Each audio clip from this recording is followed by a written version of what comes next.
Thank you for checking out this video, I really appreciate it. In this video we're going to be unboxing the RAMAIR filter and installing it onto the 1.8 Golf GTI. Now, I've had a lot of stick recently for not having Instagram or Twitter or anywhere where you guys can just get quick posts and see what I'm up to. So make sure you follow me on Twitter here and Instagram here for constant updates on all the cars that I'm working on. You guys have been saying that you just want to see pictures and quick videos of the cars without having to watch a whole YouTube video. Make sure you hit that like button down below and hit that subscribe button if you feel fit to do so. Let's get right into the video. We're first going to start off with the unboxing of the RAMAIR filter for the MK4 Golf, and then we're going to be putting it in the car with a little sound clip at the end, and it does sound pretty sexy.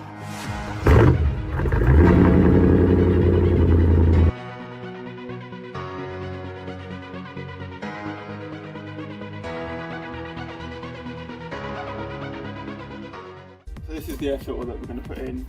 It's a RAMAIR filter. I just picked it up off eBay. So inside we have the instructions. In all fairness, they are quite comprehensive with pictures and so forth. It tells you all of the engine codes that this works with, all the vehicles, everything that's in there, and obviously a comprehensive guide. Looks like it's done on some S3. Hoses and clamps. We have the extension bolts. I'll show you that in a second.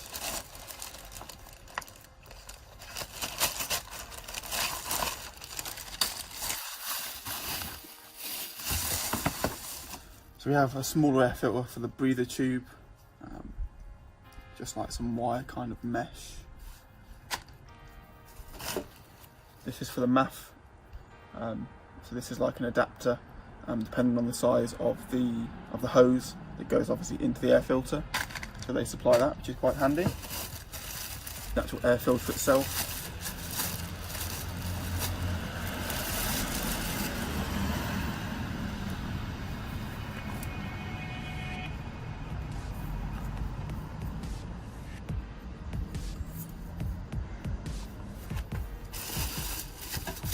Then we also have the heat shield as well, which is all nicely wrapped and has RAMAIR across there.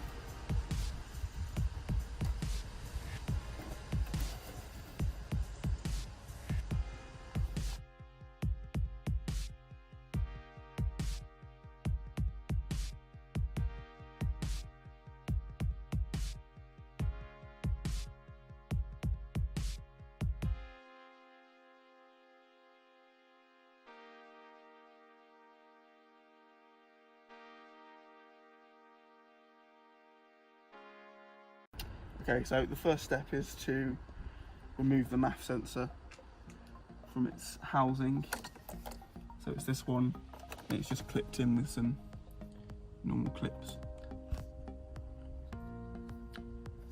That comes out, obviously, and then there's some 10mm bolts.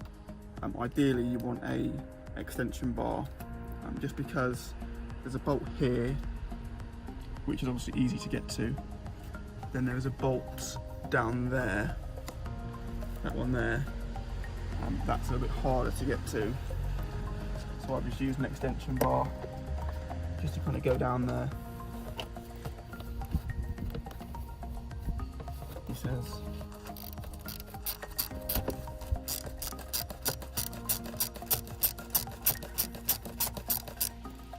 which I think is, that's now free. So it's just the two bolts that connect the airbox to the actual frame itself.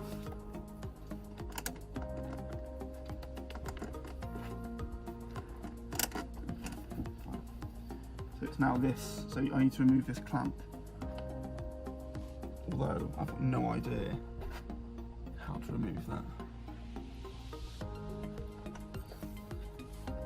Right, so I had a weird clamp on mine, which is this thing here. Basically I just got some grips, just placed it kind of like that. So as I squeeze, this then loosens, and obviously it then tightens back up. I'll be getting rid of that because that is the most annoying clip in the world, and they provide their own. I guess it's reusable, which is why it's been used, but it's just annoying. So you take this tube off, you've undone the bolts. I don't know what this is. It looks like some sort of thermostat. Either way, it's come off. It doesn't exactly look in best shape. I'm not even sure if all this should be on there or what. I mean, it's just coming off either way. No idea what that even is. Probably not needed. Then you can just remove these clips. Some tubes are attached to it, and that is your stock airbox for MK4. What that was. So we need to remove the MAF sensor from in there, and we'll do that with small screws, which are quite easy to access.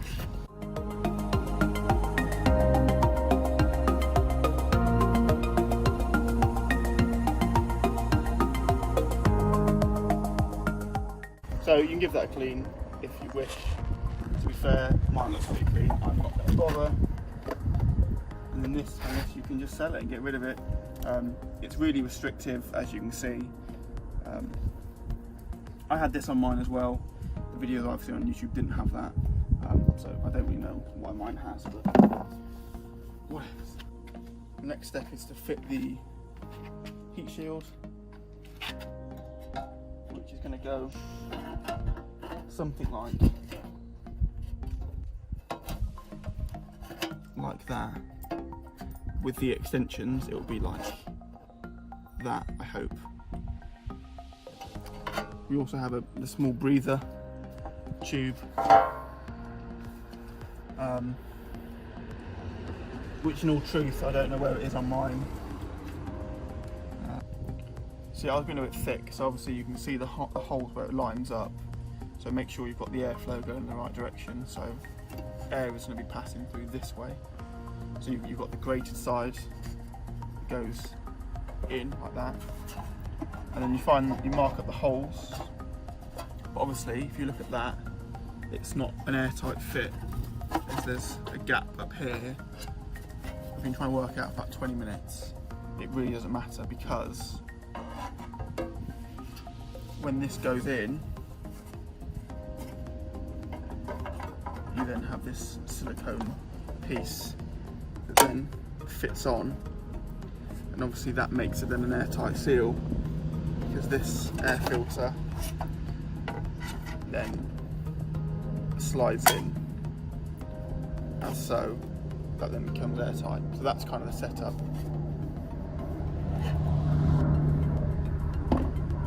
This rubber piece that comes from the stock airbox, I can't see the use for it with this system, so just leave that in there, it's not needed.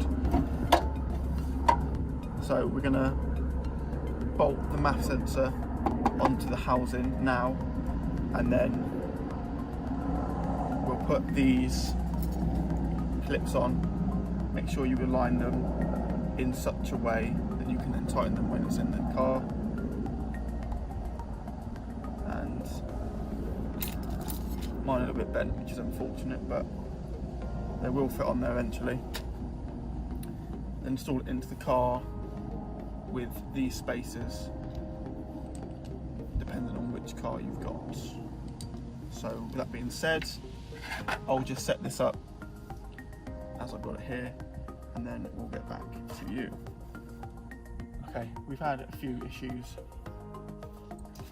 We tried to use the old clamp, but the pressure in order to take this off is just too much. So it used to fit here, but trying to get this over the hose and over this, it was just too much. So we're getting rid of that, or we're going to try and put it here where it's a little bit easier to manoeuvre. It does say bolt in the box first. I think that's too difficult, because then I feel like there's too much pressure on the MAF sensor. So I put a clamp on here, kind of towards the end, like this way. And now I'm just gonna tighten up just a little bit. I mean, he says he'll do that, but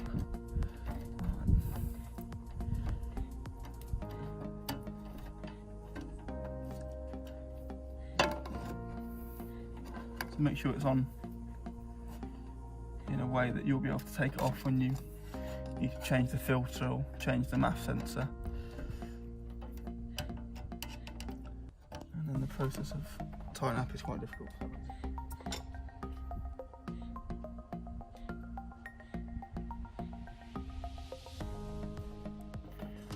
That's as far in as it will go.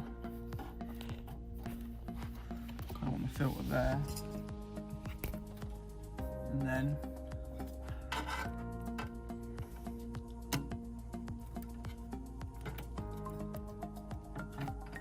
I'm going to just tighten it down.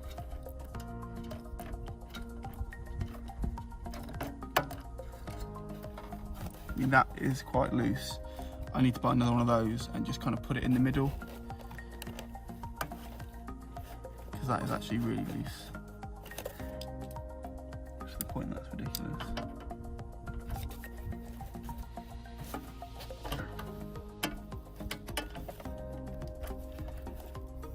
Either way, I'm going to give it a start now.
So good.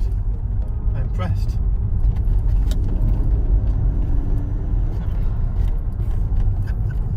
Yeah. Obviously the stock one didn't even make that sound. You kind of hear like the swoosh, I guess.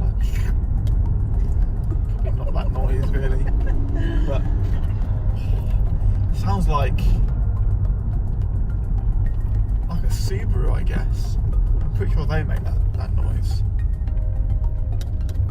I don't feel like the car responds any better, but it sounds cool, so yeah.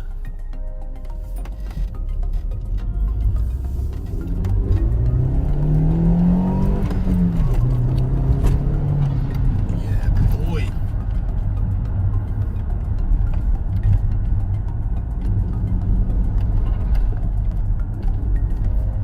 That sounds so good.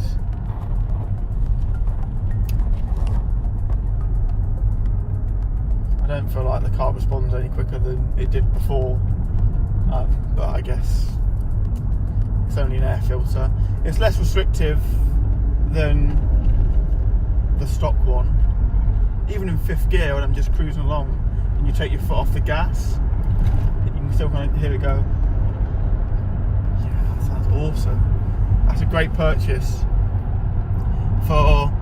It was 80 quid, £80. But at the moment eBay are doing like a 15% off or 10% off, or you might even 20% off. So I got like, I think it was like 15 quid or something off, so I ended up paying just over 60, I think. So if you're in the market for one, try and wait until eBay do their like 20% off on their like automotive things, and you'll save a bunch of hard-earned money. But I don't think that'll ever get old. Kind of coming towards the end of all the things that I wanted to do when I bought the car. Obviously the service has been done. Now the air filter.